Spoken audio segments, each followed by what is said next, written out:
पिछले 3 दिनों में पुतिन की 3 ऐसी मीटिंग हुई है जिसके बारे में जानकर अमेरिका और उसका नाटो ग्रुप बहुत ज्यादा दहशत में है।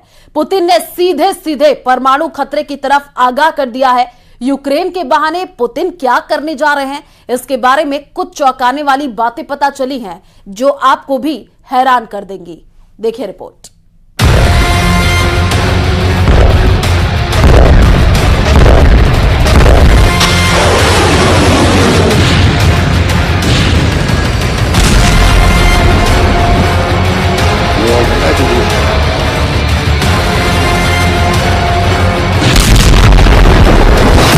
ज़ेलेंस्की की मिसाइल का जवाब एटम बम।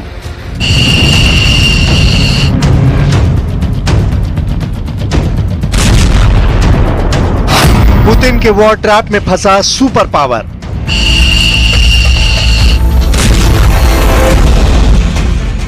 वॉशिंगटन को दहलाएगा पुतिन का मिसाइल मैन।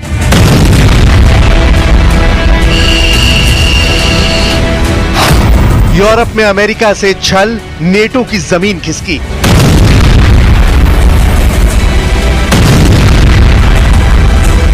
रूस ने आर पार की जंग शुरू कर दी है। यूक्रेन के कई शहर आतिशी अग्निबाण की मार झेल रहे हैं। ओडेसा में पुतिन के क्लस्टर वॉरहेड के सीरियल धमाके शुरू हो चुके हैं। क्लस्टर वॉरहेड से लैस मिसाइलों की मार के साथ यूक्रेन के ओडेसा में शाहिद और कामिकेज से बारूदी रॉकेट की बौछार हो रही है।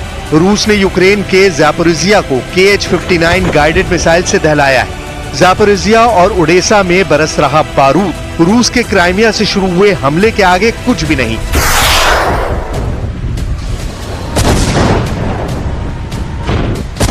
क्राइमिया से पुतिन आर्मी स्कंदर मिसाइलों को अंधाधुंध दाग रही है। रूस के आक्रमण में आई तेजी की वजह भी भयानक है। यूक्रेन डिफेंस फोर्सेस ने रूसी हमले की जो डिटेल दी है उसके मुताबिक यूक्रेन के रक्षा बलों, जिसमें विमान रोधी मिसाइल इकाइयां, मोबाइल फायर ग्रुप और इलेक्ट्रॉनिक युद्ध शामिल है, रूसी KH-59 मिसाइल और 10 हमलावर ड्रोन को मार गिराने में कामयाबी हासिल की है। ये हमले निप्रोपेट्रोव्स्क, सुमी, पोल्तावा और माइकोलाइव इलाके में एयर डिफेंस सिस्टम से नाकाम किए गए हैं।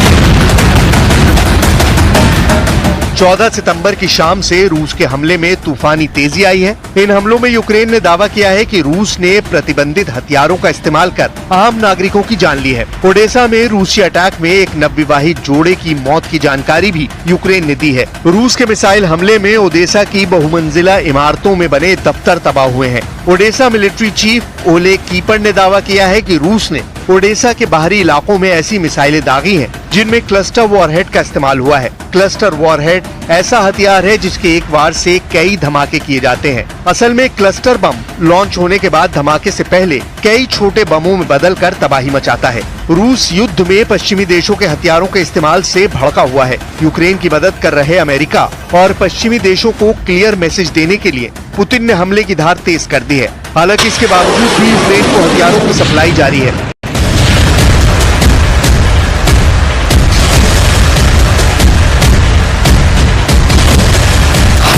स्वीडन ने यूक्रेन को CB-90 बैटलशिप की नई खेप भेजी है। Combat boat 90 high speed amphibious landing craft है। यह 18 पैराट्रूपर्स को पूरे गियर में ले जाने की क्षमता रखता है और 4.5 टन तक का पेलोड ले जा सकता है। CB-90 3 बड़े calibre Browning M2 HB machine gun से लैस है। इसके अलावा 40 millimetre MK-19 automatic grenade launcher भी इसमें लगाया जा सकता है। रिमोट कंट्रोल्ड बैटलशिप 360 डिग्री में हमला करने की ताकत रखती है। इस बैटलशिप का इस्तेमाल टोही, जल क्षेत्रों में खनन और दुश्मन की निगरानी के लिए भी किया जाता है।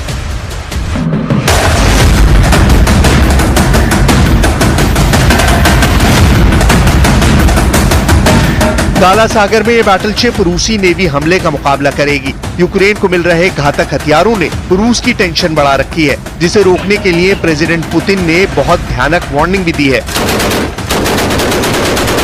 खुफिया सूत्रों ने दावा किया है कि वॉर जोन में ज़ेलेंस्की सेना लॉन्ग रेंज मिसाइल के हमले बंद नहीं करती है तो बहुत जल्द परमाणु धमाका भी मुमकिन है। इसी टेंशन को लेकर अमेरिका और ब्रिटेन में मैराथन मीटिंग का दौर भी चला है। ब्रिटेन के प्रधानमंत्री कीर स्टारमर और अमेरिकी राष्ट्रपति जो बाइडेन ने वॉशिंगटन में रूस यूक्रेन युद्ध पर लंबी बैठक की है, जिसमें दोनों लीडर ने यूक्रेन को लॉन्ग रेंज मिसाइल के हमले पर ब्रेक लगाने के लिए मनाने का प्लान बनाया है।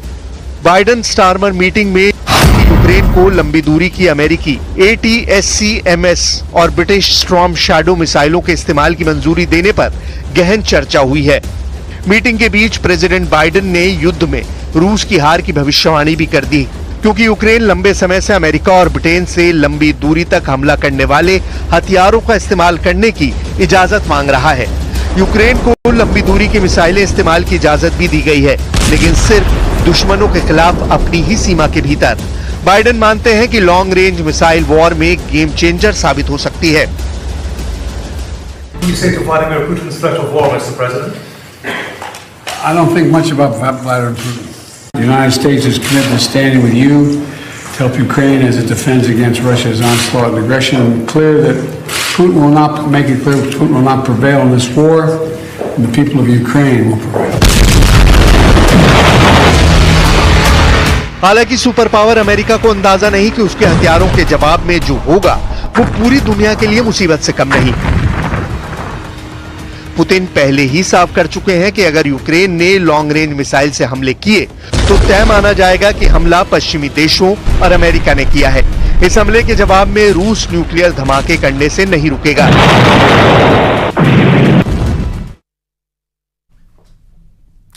और उधर इस हमले के बीच परमाणु युद्ध का खतरा बढ़ गया है, क्योंकि आपको बता दें कि ब्रिटेन और अमेरिका ने लंबी दूरी की मिसाइल अटैक को ग्रीन सिग्नल दिया तो रूस भी परमाणु गोदाम खोलने में देरी नहीं करेगा।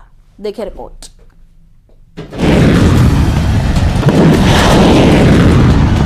पुतिन जो कहते हैं वो करते हैं। इसे यूक्रेन की बर्बादी साबित करती है। अगर ब्रिटेन और अमेरिका ने लंबी दूरी की मिसाइल अटैक को ग्रीन सिग्नल दिया तो रूस के परमाणु गोदाम खुलेंगे।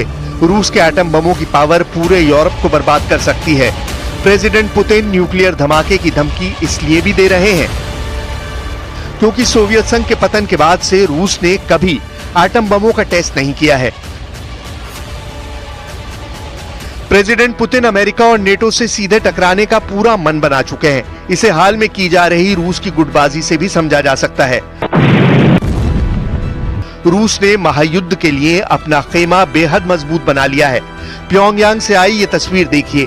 उत्तर कोरिया के तानाशाह किम जोंग उन से रूसी संघ की सुरक्षा परिषद के सचिव सरगेई शोइगु की मुलाकात हुई है। इससे पहले प्रेसिडेंट पुतिन खुद किम जोंग से मिलने जा चुके हैं। रूस ने किम के साथ ईरान को भी अपने पाले में लाकर अमेरिका की धुकधुकी बढ़ा दी है। पश्चिमी मीडिया में दावा किया जा रहा है कि रूस और ईरान में न्यूक्लियर डील हो चुकी है। मीडिया रिपोर्ट्स के मुताबिक ईरान और रूस में सीक्रेट एटमी डील हुई है, जिसके तहत रूस ईरान को न्यूक्लियर प्रोग्राम की तकनीक साझा करेगा। इसके एवज में ईरान रूस को लॉन्ग रेंज मिसाइल से मदद पहुंचाएगा। फिलहाल ईरान से रूस को फतेह 360 मिसाइलें मिल रही हैं। किम जोंग उन एटमी पावर रखते हैं। ईरान को रूस न्यूक्लियर पावर से लैस कर अमेरिका और ब्रिटेन के खिलाफ वॉर जोन में उतार सकते हैं। पुतिन के इस वॉर प्लान से ज़ेलेंस्की और पश्चिमी देशों के होश उड़े हुए हैं, जबकि अमेरिका पुतिन को वार्निंग देना बंद नहीं कर रहा। I would only offer one more thought, and that is if Mr. Putin is so concerned about the safety and security of Russian sites and cities, the easiest way to alleviate those concerns is